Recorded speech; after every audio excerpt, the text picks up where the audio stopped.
नमस्कार, मी Sarita Kaushik. Zero आवरच्या Lok Sabha special भागात आपलं स्वागत. एप्रिल महिना सुरू झालाय. राज्यात जसजसा उन्हाचा पारा वाढतोय तसतसा राजकीय पाराही वाढतोय. अर्थात त्याला कारण आहे. लोकसभा निवडणुका आणि ढीगभर पक्ष, त्यांचे उमेदवार आणि शेकडो इच्छुक. त्यातच महाविकास आघाडीसाठी पश्चिम विदर्भाच्या अकोल्यातून एक अत्यंत महत्त्वाची बातमी पुढे आली.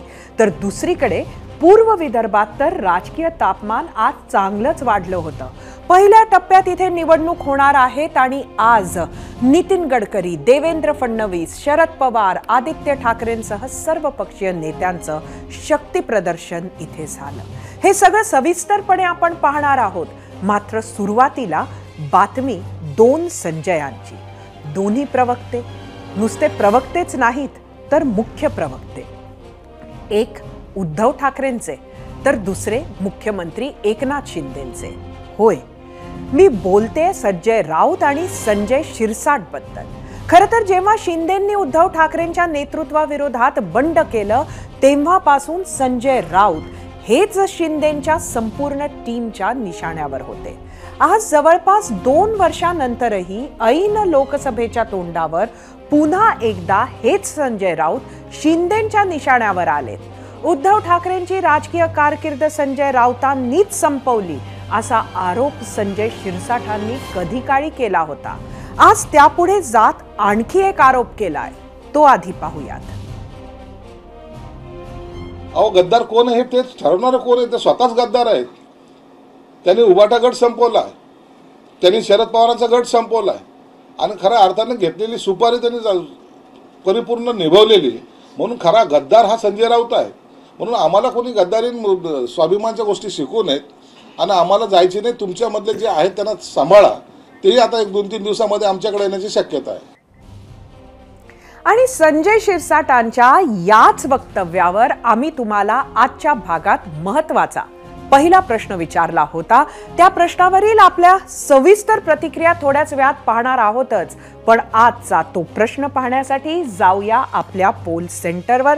आजचा आपला पहिला प्रश्न: संजय राऊतांनी उद्धव ठाकरे आणि शरद पवारांना संपवलं. शिवसेनेच्या संजय शिरसाटांचा आरोप पटतो का? तुम्हाला सांगायचं होतं होय किंवा नाही.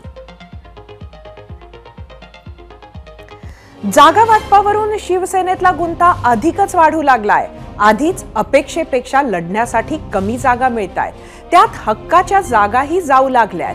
अशातच घोषित केलेल्या जागांवरील उमेदवारही बदलण्याची नामुष्की एकनाथ शिंदेंवर ओढवते की काय, अशी परिस्थिती निर्माण झाली आहे. हिंगोलीचे उमेदवार हेमंत पाटील आणि हातकणंगलेचे उमेदवार धैर्यशील मानेंविरोधात जनमत असल्याचं भाजपच्या काही सर्व्हेमधून समोर आलंय. त्यामुळे भाजपनं हे उमेदवार बदलण्याबाबत शिवसेनेवर मोठा दबाव टाकल्याचं सांगितलं जात आहे. आणि अशातच संजय शिरसाटांच्या वक्तव्यानं तर या बदलांवर शिक्कामोर्तब झाल्याची आपण बघतोय. पाहूयात काय म्हणाले संजय शिरसाट. जर एखाद्या ठिकाणी जर उमेदवार थोडा बहुत जर कमजोर वाटत असेल तर तो बदलण्याचा अधिकार मुख्यमंत्री एकनाथ शिंदे साहेबांना आहे. बदलणं शक्य? एखादी जागा शक्यता नाकारता येत नाही. कुठली असेल? मराठवाड्यातली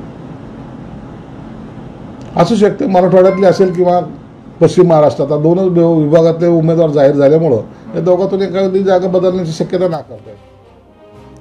शिवसेनेच्या उमेदवार बदलीच्या बातमीवरून शिवसेना उद्धव बाळासाहेब ठाकरे पक्षाचे युवा नेते आदित्य ठाकरेंनीही शिंदे गटाला जोरदार टोला लगावलाय. पाहूयात. NDA आहे, मग त्याच्यात भाजपा आहे, EDIT CBI आहे, मला वाटतं अजून 2 फुटलेले गट आहेत. गद्दारांची मोठी गँग आहे, भ्रष्ट लोक आहेत. ह्या सगळ्यांचे अजून उमेदवार ठरत नाही आहेत, कारण कदाचित बोली लागली असेल की काय आम्हाला माहिती नाही. पण कुठचा भ्रष्ट व्यक्ती ना तिकीट द्यायचं ह्याच्यात थोडं भांडण आहे. मी तर काल ऐकलं मिंदे गँगमध्ये तर 5-6 उमेदवार बदलतात. म्हणजे गद्दारांनी विचार करायला पाहिजे. 40 जे गद्दार आमदार आहेत त्यांनी पण त्यांचं भवितव्य आता काय असणार आहे पुढे हा विचार करणं गरजेचं आहे. हिंगोली, हातकणंगले या साखळीतील पुढचं गाव म्हणजे नाशिक. आणि हेमंत पाटील, धैर्यशील माने यानंतरचं नाव म्हणजे खासदार हेमंत गोडसे. पक्ष अर्थातच शिवसेना. नाशिक मतदारसंघावरून शिवसेना आणि राष्ट्रवादी जोरदार रस्सीखेच सुरू आहे. तिथे शिंदे गटाचे विद्यमान खासदार हेमंत गोडसे यांच्या ऐवजी राष्ट्रवादीच्या छगन भुजबळांच्या नावाची चर्चा आहे. या पार्श्वभूमीवर हेमंत गोडसे पुन्हा मुंबईत आले. मुख्यमंत्री एकनाथ शिंदे यांची त्यांनी वर्षा निवासस्थानी भेट घेतली. नाशिकची उमेदवारी आपल्यालाच मिळावी या आग्रहाचा त्यांनी पुनरुच्चार केला असण्याची चर्चा आहे. दरम्यान मुख्यमंत्र्यांशी चर्चेनंतर हेमंत गोडसेंनी नाशिकबाबत दिलेली प्रतिक्रिया पाहूया. मुख्यमंत्री महोदयांनी या ठिकाणी सांगितलंय का ही जागा पारंपरिकरित्या शिवसेनेची असल्या कारणानं आपली देखील आग्रही मागणी राहील की ही जागा शिवसेनेला सुटावी. महायुतीत चर्चा निष्फळ ठरली आणि नाशिकची जागा शिवसेनेला सुटली नाही तर गोडसे अपक्ष लढण्याच्या तयारीत आहेत अशी माहिती एबीपी माझाला विश्वसनीय सूत्रांनी दिली आहे. किंवा गोडसेंची पुन्हा ठाकरेंकडे घरवापसी होण्याचीही शक्यता वर्तवण्यात येते. शिंदे गटावर नाराज असलेल्या हेमंत गोडसेंसाठी शिवसेनेच्या ठाकरे गटाचे दरवाजे उघडे आहेत का यावर खासदार संजय राऊत काय म्हणाले ते पाहूया. गोडसे नाराज आहेत. मला माहिती कोण आहेत ते, कुठले आमच्या शिवसेनेचे होते. निवडून कोणी दिलं त्यांना? आम्ही दिलं निवडून. कोणत्याही गद्दारासाठी दरवाजे उघडे नाही. दरवाजा ठोका, दारात बसा, छाती पिटा, गद्दारांना दरवाजे उघडे नाहीत. जर आम्ही भविष्यात गद्दारांसाठी दरवाजे उघडे ठेवले तर मला असं वाटतं जे निष्ठावान, स्वाभिमानी, प्रामाणिक जनता आणि शिवसैनिक उद्धव ठाकरे यांच्या नेतृत्वाखाली आम्ही सगळे एकत्र झालो आहोत, हा त्या जनतेचा आणि त्या स्वाभिमानाचा अपमान ठरला. आता वळूया जळगाव जिल्ह्याकडे. हा जिल्हा 1991 पासून भाजपचा बालेकिल्ला राहिला आहे. तेव्हापासून झालेल्या 9 पैकी 8 लोकसभा निवडणुका भाजपनं जिंकल्या आहेत. इथून तिकीट मिळालं म्हणजे खासदारकी पक्की अशी स्थिती आहे भाजपची. त्यामुळे तिकिटासाठी मारामार ओघानं आलीच. 2019 साली भाजपनं स्मिता वाघ यांना लोकसभेचा एबी फॉर्म दिला होता.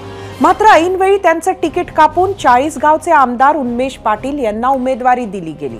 त्यानंतरही स्मिता वाघ पक्षासोबत एकनिष्ठ राहिल्या आणि आता 5 वर्षांनंतर त्यांना त्याचं फळ उमेदवारीच्या रूपात मिळालंय.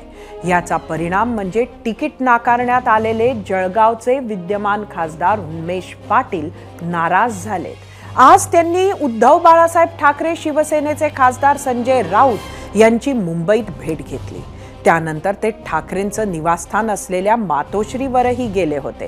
प्राथमिक चर्चा झाल्यानंतर उद्या दुपारी 12 वाजता उन्मेष पाटील, त्यांच्या पत्नी आणि पारोळ्याचे माजी नगराध्यक्ष करण पवार ठाकरे गटात प्रवेश करतील अशी चर्चा आहे. उद्या या विषयावर सविस्तर बोलेल अशी प्रतिक्रिया उन्मेष पाटलांनी दिली. जळगावमधून उन्मेष पाटील किंवा करण पवार यांना शिवसेना ठाकरे गटाची उमेदवारी मिळण्याची त्यामुळे शक्यता आहे. दरम्यान उन्मेष पाटील यांची समजूत काढण्याचा प्रयत्न भाजपकडून सुरू होता. प्रदेशाध्यक्ष चंद्रशेखर बावनकुळे यांनी त्यांच्याशी फोनवरून संपर्क साधण्याचा प्रयत्न केल्याची माहिती आहे. दरम्यान आज उन्मेष पाटलांच्या ठाकरे भेटीवर संजय राऊत काय म्हणाले ते पाहूया. लक्षात घ्या, उन्मेष पाटील हे भाजपचे जळगावचे विद्यमान खासदार आहेत आणि त्यांचा परफॉर्मन्स फार चांगला होता. अनेक वर्ष ते भाजपचं काम करत आहेत, तरी त्यांचं उमेदवारी कापल्याबद्दल आम्हाला आश्चर्य वाटतं. ते अस्वस्थ आहेत हे नक्कीच. आणि त्यांच्या मन की बात त्यांनी सांगितली, उद्यापर्यंत तुम्हाला बातमी मिळेल.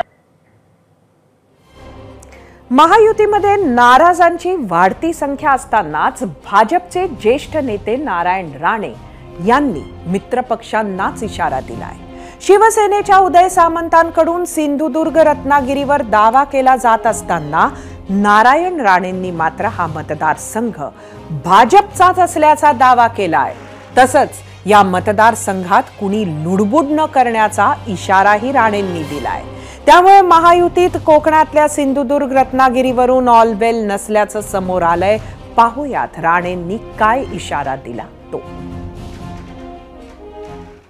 नाही, चर्चा आणि सूत्र ही फार आपल्या सगळ्या क्षेत्रामध्ये आहेत.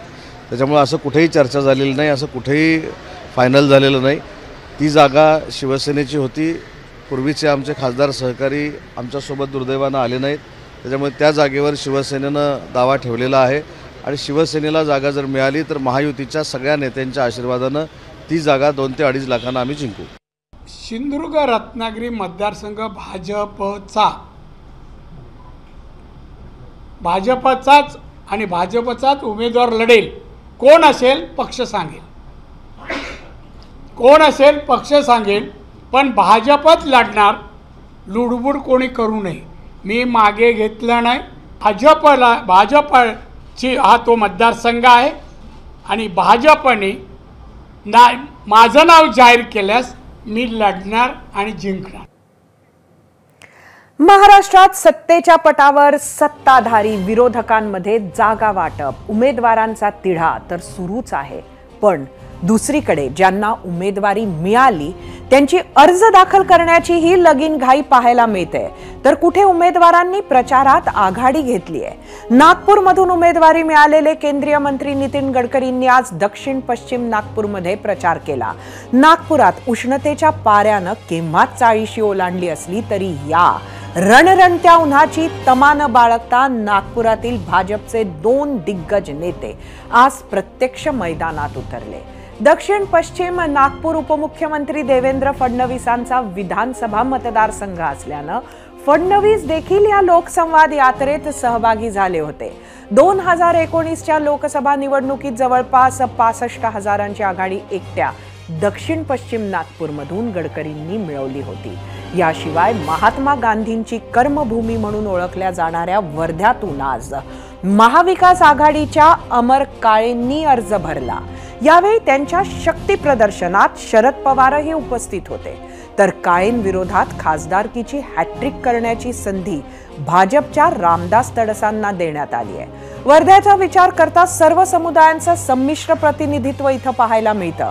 पण प्रामुख्यानं तेली आणि कुणबी या 2 समाजाचं प्राबल्य आणि मतदार मोठ्या प्रमाणात वर्ध्यात आहे. तडस तेली समाजाचे मोठे नेते असल्यानं पवारांनी कुणबी उमेदवार देत ही लढत बरोबरीची होईल यासाठी डाव टाकलाय.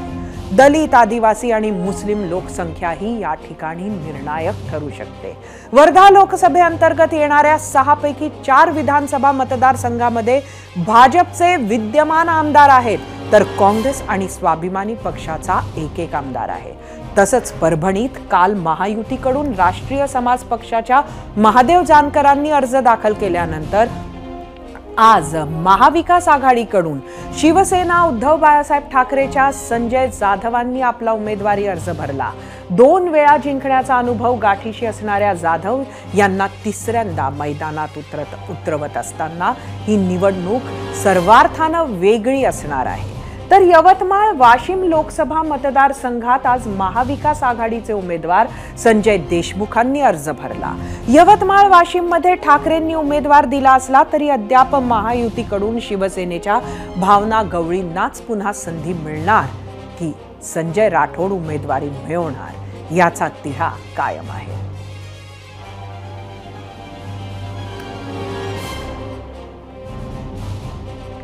काँग्रेसला सोडचिठ्ठी देऊन भाजपचे खासदार झालेल्या अशोक चव्हाणांनी महायुतीच्या उमेदवारांच्या प्रचाराला सुरुवात केली आहे. आत्तापर्यंत काँग्रेसचं ऋण व्यक्त करणाऱ्या अशोक चव्हाण यांनी प्रचाराच्या दरम्यान काँग्रेसवर टीकेला सुरुवात केली आहे. त्यांच्या या वक्तव्यावरून नाना पटोलेंनी अशोक चव्हाणांवर गंभीर आरोप केलेत, तर नानांच्या या आरोपांना अशोक चव्हाणांनी जशास तसं उत्तर दिलंय. पाहूयात. मला त्यांना काँग्रेसबद्दल बोलायचा अधिकार नाही, मी कालच सुचवलं. त्यांच्या भोकर विधानसभेतच त्यांची काय अवस्था होत आहे, कसं लोक त्यांना येऊ देत नाही आहे हे ते आपण पाहतो आहे. त्यामुळे आता काँग्रेसवर बोलणं त्यांनी टाळावं. काँग्रेसच्या नावाने खूप कमवलं तुम्ही, काँग्रेसच्या नावाने खूप राज्य भोगला आणि काँग्रेसला कसं संपवायचं हे त्यांनी प्लॅन केलेला होता. बरं झालं की आज आमच्यात नाही. पण एक गोष्ट आहे की आता त्यांनी काँग्रेसवर बोलायला टाळलं पाहिजे. ज्या आईने तुम्हाला नाव दिलं, ज्या आईने तुम्हाला मोठं केलं, त्याच आईची बदनामी करायला तुम्ही निघत असाल, लोक तुम्हाला माफ करणार. नाना पटोले फार मोठे ग्रस्त आहेत आणि त्यांच्यामुळे त्यांच्या बोलण्यावर मला नाना पटोलेला कोणीच गांभीर्याने घेत नाही, काँग्रेसमध्ये घेत नाही. आणि राष्ट्रीय आत एवढी फरफट चालली आहे काँग्रेस पक्षाची की त्यांना न विचारताच महाविकास आघाडीची उमेदवार डिक्लेअर होत आहेत, शिवसेना आणि राष्ट्रवादीचे. मग त्यांची तरी अस्तित्व काय म्हणून त्यांनी दाखवावं. विजय वडेट्टीवार असे म्हणतात की आता अशोकराव चव्हाण भाजपाची भाषा बोलत होते, काँग्रेसमध्ये तो काँग्रेसची भाषा बोलायची. बरोबर आहे, ज्या पक्षात त्या पक्षी निश्चित राहिलंच पाहिजे ना. एबीपी माझाच्या माझा कट्टा या लोकप्रिय कार्यक्रमात आज काँग्रेस नेते संजय निरुपम आले होते. त्यांनी काँग्रेससह उद्धव बाळासाहेब ठाकरे शिवसेनेवर भरपूर टीका केली. आज काँग्रेसमध्ये आहे पण किती काळ असेल ते सांगता येत नाही अशी सूचक प्रतिक्रिया त्यांनी दिली. जिथे रिस्पेक्ट नाही तिथे थांबायचं कशाला असं विधानही संजय निरुपम यांनी केलंय. खासदार संजय राऊत यांनी स्वतःची शिवसेना संपवली, राष्ट्रवादी संपवली आणि काँग्रेस संपत आहेत असा आरोप संजय निरुपम यांनी केला. थोडक्यात काय तर माझा कट्ट्यावर संजय निरुपम यांनी काँग्रेस पक्ष सोडत असल्याचे सर्व संकेत दिले आहेत. कल कशाबद्दल आहे, म्हणजे कल काँग्रेसमधनं बाहेर पडायचं हे आता ऑलमोस्ट नक्की झालंय. हा, एक आठवडा दिला होता और एक आठवड्यामध्ये कोणाच्या कोणीने काही विचारलं नाही. तर मग आता ज्यांच्याकडे माझ्यासाठी जो गीताने सांगितलं की रिस्पेक्टच नाही आहे, कोणाला काही गरजच नाही आहे, तर कशाला इकडे राहायचं. आता वळूयात संजय शिरसाटांच्या प्रश्नाकडे. आम्ही विचारलेल्या प्रश्नावरील तुमच्या प्रतिक्रिया पाहण्यासाठी जाऊया आपल्या मीडिया सेंटरवर. आणि मीडिया सेंटरवर आपण बघूया आपला आजचा पहिला प्रश्न. संजय राऊतांनी उद्धव ठाकरे आणि शरद पवारांना संपवलं, शिवसेनेच्या संजय शिरसाटांचा आरोप पटतो का? सोशल मीडियावर काय आहेत प्रतिक्रिया? एक्स वरून दीपक पोळेकर, होय, राऊत आणि उद्धव ठाकरे हेच बाळासाहेबांची शिवसेना संपवण्यासाठी जबाबदार आहेत. एक्स वरून प्रकाश पाटील, ज्यांनी उद्धव ठाकरेंना धोका दिला तेच संपले आहेत. एक्स वरून भगवान शेळके, उद्धव ठाकरेंना भाजपपेक्षा महाविकास आघाडीमध्ये जास्त संधी मिळाली पण भाजपनं एकनाथ शिंदे आणि अजित पवारांना पूर्णपणे संपवले. युट्यूब वरून राजेंद्र पाटील, भाजप शिंदेंना संपवायच्या तयारीत आहे, लोकसभा निकालानंतर शिंदेंच्या लक्षात येईल. युट्यूब वरून प्रफुल्ल, संजय शिरसाट स्वतः संपल्यात जमा आहे. फेसबुक वरून लक्ष्मीकांत अचलरे, विधानसभेला कळेल कोण संपेल ते. इंस्टाग्राम वरून खंडेराव चिडगीर, संजय राऊत खरं बोलतात म्हणून ते सगळ्यांना टोचतात. दिवसभरातील महत्त्वाच्या घडामोडी पाहिल्यानंतर वेळ झाली आहे आजच्या आपल्या प्रश्नावर सखोल चर्चा करण्याची. त्यासाठी जाऊयात गेस्ट सेंटरला, जिथे आपल्या सोबत आहेत शिवसेनेचे मुख्य प्रवक्ते आणि आमदार संजय शिरसाट. 0 आवरमध्ये आपण त्यांचं स्वागत करूया. संजयजी, आपलं स्वागत आहे एबीपी माझाच्या 0 आवरमध्ये. खरं तर आपण आज म्हटलं की संजय राऊत यांनी शिवसेना संपवली, त्यानंतर राष्ट्रवादी ही संपवली, आता काँग्रेस संपत आहेत. नक्की काय म्हणायचं आपल्याला?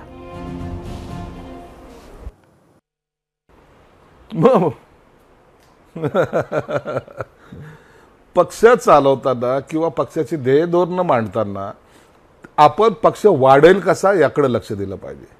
तुम्ही जर पाहत असाल, माझं संजय राऊतचं वैयक्तिक मैत्री आहे, माझी काही दुश्मनी नाही आहे, परंतु तुम्ही पक्षाची भूमिका सोडून इतरांवर जी टीका करता, ज्या पद्धतीने टीका करता, त्याच्यामुळे आपला पक्ष वाढत नसतो. आणि मग पक्षामध्ये आमचं स्थान कोणतं आहे, श्रेष्ठ स्थान आहे. आणि यामुळे पक्षामध्ये जी काही घुसमट इतर लोकांची होते किंवा इतर लोक नाराज होतात, त्याच्यामुळे पक्ष हा बॅक साईडला जातो, बॅकवर जातो, बॅकफूटवर जातो. आता तुमच्याकडे बोलणारे प्रवक्ते कोण आहेत? एक तर संजय राऊत आहेत आणि दुसरे ते विद्वान ताई आहेत, आमच्या त्या ताई आहेत. कोणी बोलायला नाही ना. ही अवस्था कशामुळे झालेली आहे? तुमच्या असलेल्या ध्येय धोरणामुळं. आणि दुर्दैवानं, मी दुर्दैवानेच म्हणेल की उद्धव साहेब त्याला कुठेही ब्रेक देत नाहीत. म्हणून त्याला जे वाटेल तो बोलतो आणि त्याचे परिणाम असे होतात की महाराष्ट्राची जनता आजच्या घडीला संजय राऊत टीव्हीवर आला ना, मग ते चॅनल चेंज करायला सुरुवात करावी की काय अशा मनस्थितीत आलेले आहेत. म्हणून बोलताना सुद्धा थोडंसं तारतम्य ठेवलं पाहिजे ना. कुणाबद्दल बोलतोय, आपण कोण आहोत. माझ्यासारख्या कार्यकर्त्यांनी विचार करा. मी संजय शिरसाट एक आमदार आहे. उद्या जर मी नरेंद्र मोदीवर टीका करायला लागलो, मी उद्या शरद पवारला वाईट साईड बोलायला लागलो, तर हे शोभणार आहे का मला? मी एक लिमिटमध्ये असा ना, तुम्ही तुमच्या लिमिटप्रमाणे किंवा तुमच्या ज्याला म्हणतात अवकात, त्या अवकातीत बोललं तर लोक ॲक्सेप्ट करतात. उठसूट कुणी कुणाला बोलावं, कुणावर टीका करावी, याला काही मर्यादा असतात. म्हणून आता संजय राऊत त्यांनी उबाटा गट तर फोडला. आता त्याची हालत काय आहे तुम्हाला मला माहिती आहे. राष्ट्रवादीची काय हालत झालेली ते तुम्ही पाहतायत. आता काँग्रेसमध्ये सुद्धा आता अनेक आरोप होत आहेत. हेच संजय राऊत, त्याच नाना पटोलेला, कोण नाना पटोले, मी अशा कवडीबोल लोकांना विचारत नाही, माझ्यावरचे डायरेक्ट संबंध आहे असे बोललेले हेच आहेत ना. आता मांडीला मांडी लावून बसतात. परंतु आता जे मनभेद झालेले आहेत आता ते मिटणार नाहीत. म्हणून काँग्रेस सुद्धा यांच्याबरोबर प्रामाणिक राहणार नाही, ती सुद्धा फुटल्याशिवाय राहणार नाही. संजयजी, मनभेद असो, मतभेद असो, नाराजी असो, निवडणूक आली की सगळं होणारच. मात्र सर्वात जास्त नाराजी आज तुमच्या पक्षात शिवसेनेत का दिसते?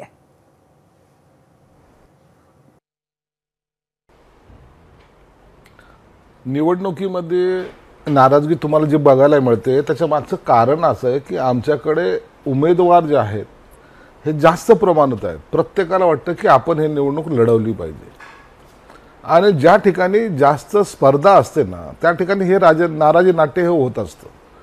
म्हणून प्रत्येक जो इच्छुक आहे, आता एकेका मतदारसंघामध्ये किती असले पाहिजे, 1 किंवा 2, खासदारकीला 1 किंवा 2च्या वर इच्छुक नसतात. परंतु आता आमच्याकडे असं उलटं झालेलं आहे की आमच्याकडे इच्छुकाची संख्या वाढलेली आहे आणि ती संख्या वाढल्यामुळं आज आमच्याकडे थोडासा निर्णय घ्यायला पक्षाचा जो नेता असतो त्या नेत्यांना या 5मध्ये या 4मध्ये निवडताना अनेक कष्ट घ्यावं लागतात. 4ही चांगले असतात, 5ही चांगले असतात, मग कुणाला निवडायचं हा जो प्रश्न त्यांच्यासमोर निर्माण झालेला आहे. त्यामुळे हे थोडासा विलंब पण लागला आणि त्याच्यामुळे तुम्हाला तुमच्या दृष्टिकोनातून जे काही नाराजी नाट्य आहे ते दिसून आलेलं आहे. संजयजी, नाशिक एक महत्त्वाची जागा आहे ह्या सगळ्या चर्चेमध्ये. मात्र नाशिकची जागा कुठेतरी तुम्हाला सुटत नाही आहे असं कळतंय, दिसतंय. बऱ्याच संकेत त्यात आहेत, काही लोक उघड बोलले आहेत. खरंच नाशिक तुम्हाला का मिळत नाही?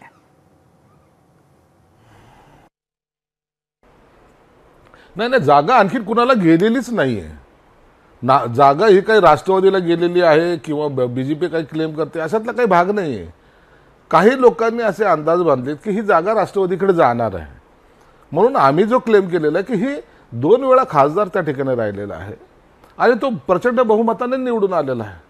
काठावर पास झालेला उमेदवार तो नाही किंवा तो खासदार नाही. म्हणून ती जागा शिवसेनेलाच असली पाहिजे आणि शिवसेनेचं त्या ठिकाणी प्राबल्य पण आहे. ती जागा 100% निवडून येणारी जागा आहे. आणि त्यासाठी आता जर तुम्ही पाहिलं असेल तर उबाठा गटाचे जे काही सर्व कार्यकर्ते होते ते आज हेमंत गोडसेंबरोबर जॉईन झालेले आहेत, म्हणजे शिवसेनेबरोबर जॉईन झालेले आहेत. आणि मग अशा वेळेला त्यांना आपण पक्ष जॉईन केल्यानंतर सुद्धा आपल्या हक्काची जागा जर आपल्याला मिळत नसेल तर त्यावेळेला विरोध व्हायला सुरुवात होतं, नाराजी व्हायला सुरुवात होते. म्हणून माझा आग्रह आजही आहे, उद्या असणार आहे आणि मला वाटतं याची दखल सुद्धा मुख्यमंत्री एकनाथ शिंदे साहेबांनी घेतलेली आहे आणि ती जागा शिवसेनेला सुटेल असं मला आत्मविश्वास आहे. आपण कुठेतरी हे मान्य केलंय की त्या जागेला घेऊन नक्कीच काहीतरी सुरू आहे पडद्यामागे. पण जर ही जागा छगन भुजबळांना तरीही मिळाली, म्हणजे आपण जे सांगताय त्याच्यावरून दिसतंय की अडचण आहे, जर ही जागा छगन भुजबळांना मिळाली तर हेमंत गोडसे बंडखोरी करतील असे संकेत त्यांनी दिलेत. नाही, आम्हाला भांडण हे आमचं जागा सुटण्यापर्यंत मर्यादित आहे. एकदा जागा सुटली मग ती कुणाला सुटली काय सुटली, परंतु आम्ही महायुतीचं काम करणार आहोत.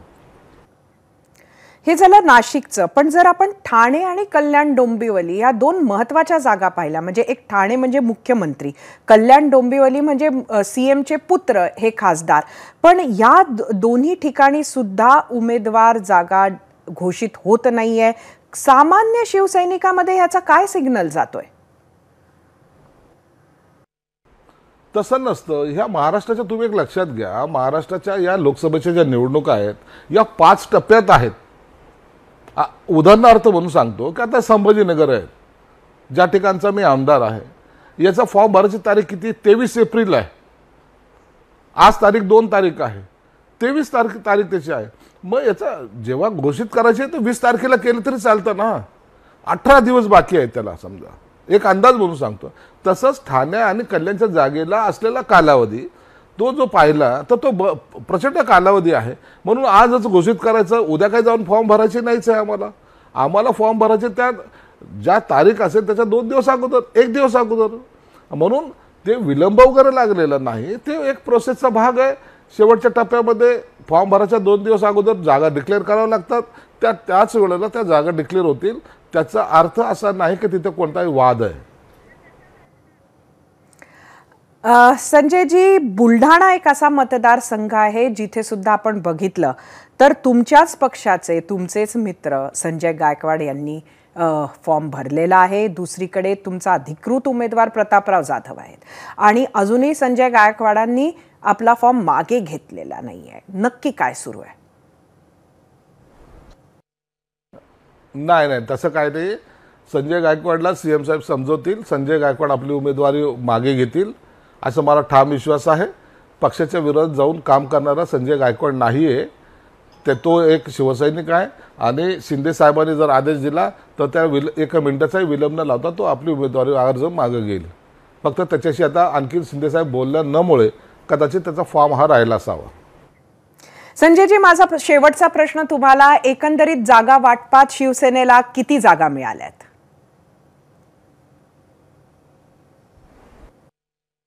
नाही, आता जी चर्चा चालू आहे त्या आता सेकंड टप्प्याच्या, शिंदे साहेबांनी 8 जागा डिक्लेअर केलेल्या आहेत. आता जर तुम्ही जर असं गृहीत जरी धरल्या, नाशिक असेल, संभाजीनगर असेल, हे भावना गवळीची जागा ती 3 जागा, ती 1 झाली. ठाणे कल्याण 5 झाल्या. रत्नागिरी सिंधुदुर्ग 6 झाल्या. मुंबईतली 1 मिनिमम 7 झाल्या आणि पालघर 8 झाल्या. तर असं कमीत कमी जरी आकडा धरला तर हा 8 आणखीन आकडा वाढू शकतो. 8 आणि 8 16 जागा या. आमची अपेक्षा आहे की 18 जागा आम्हाला मिळाव्यात. संजयजी, आपले खूप खूप धन्यवाद. आपण 0 आवरमध्ये आलात आणि आमच्या प्रश्नांची उत्तरं दिलीत. आजच्या भागातील आम्ही विचारलेल्या पहिल्या प्रश्नावर महाराष्ट्रानं काय कौल दिला आहे तो पाहण्यासाठी आपण जाऊया आपल्या पोल सेंटरला आणि परत एकदा आजचा पहिला प्रश्न बघूया. संजय राऊतांनी उद्धव ठाकरे आणि शरद पवारांना संपवलं, शिवसेनेच्या संजय शिरसाटांचा आरोप पटतो का? एकूण 45,000 मतं युट्यूबवर. 27% होय म्हटले, 73% नाही. इंस्टाग्रामवर एकूण 10,000 मतं. 56% म्हटलंय होय, 44% नाही. फेसबुकवर एकूण 7,000 मतं. 34% म्हटलंय होय, 66% नाही. एक्सवर एकूण 1,500 मतं.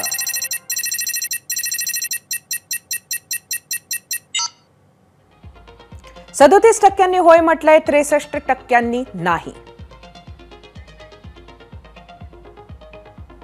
बाळासाहेब ठाकरेंनी शून्यातून एक संघटना स्थापन केली. हिंदुत्वाच्या, मराठी अस्मितेच्या मुद्द्यावर माणसं एकत्र आणली, माणसं बांधली, संघर्ष केला, सामान्य शिवसैनिकाला शक्ती दिली. संघटनेचं राजकीय पक्षात रूपांतर केलं. सामान्य लोकांचे काही भावनिक, काही अस्मितेचे, काही जीवन मरणाचे मुद्दे हाती घेतले. लोकांचा विश्वास संपादन केला आणि राज्याची सत्ताही मिळवून दाखवली. सत्ता आल्यावर काही चांगली कामंही करून दाखवली. सामनामध्ये काम करताना संजय राऊत यांना बाळासाहेब ठाकरेंचा सहवास लाभला. त्यांची काम करण्याची, विचार करण्याची पद्धत संजय राऊत यांना जवळून पाहता आली.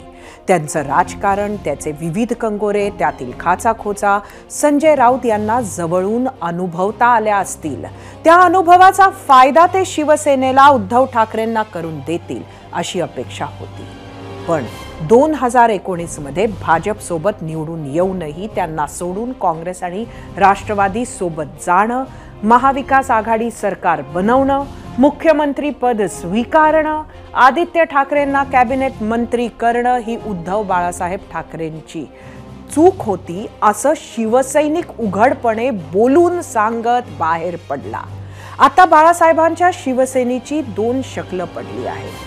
उद्धव ठाकरे, आदित्य ठाकरेंपासून संजय राऊतांपर्यंत सगळेजण रोज जुन्या शिवसैनिकांवर आगपाखड करत आहेत. ते सैनिक सुद्धा ठाकरेंवर रोज तुटून पडतायत. ज्या पक्षासाठी खस्ता खाल्ल्या, जो पक्ष घाम रक्त गाळून वाढवला, त्याच पक्षातील 2 शिवसैनिक एकमेकांसाठी जी भाषा वापरतायत ते पाहून बाळासाहेबांच्या आत्म्यालाही त्रास होत असेल. या सगळ्या परिस्थितीला संजय राऊत जबाबदार आहेत असं दुसऱ्या बाजूनं सातत्यानं म्हटलं जातं. नंतर ह्याच संजय राऊतांवर राष्ट्रवादी आणि आता काँग्रेस फोडल्याचे आरोपही केले जात आहेत. पण दुसऱ्या बाजूनं सामान्य मतदारालाही असंच वाटतं का? ते मतपेटीतून समोर येईल हे नक्की. एबीपी माझा, उघडा डोळे बघा नीट.